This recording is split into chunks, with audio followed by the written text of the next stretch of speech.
In previous videos, we manually set up case classifications and added attributes. This video will demonstrate how you can import a classification sheet if you have this information already stored outside of NVivo. You can import this information from a CSV or structured text file. We'll use a CSV file since this is the most common.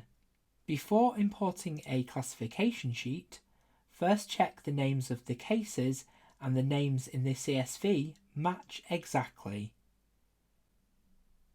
It's a good idea for names to be in the first column. Second, check that all the column labels are on the first row. These will become your attribute names. To import my classification sheet, I go to Case Classifications in the Cases area in Navigation View.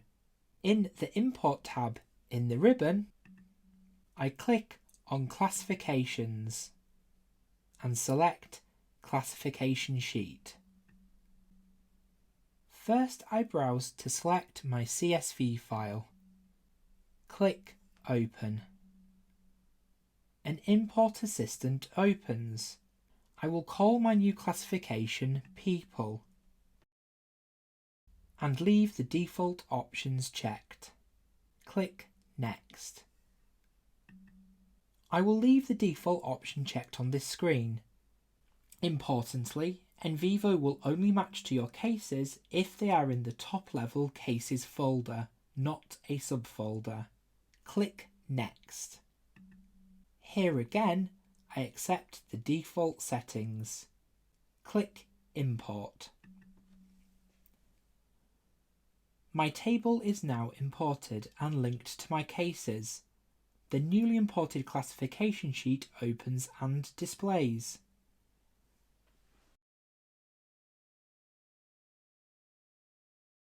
Once imported, I can continue to edit my classification by adding or removing attributes, or editing the attributes themselves to add or remove values. This process is identical for importing file classifications. However, the names in the CSV file must match the file names rather than case names.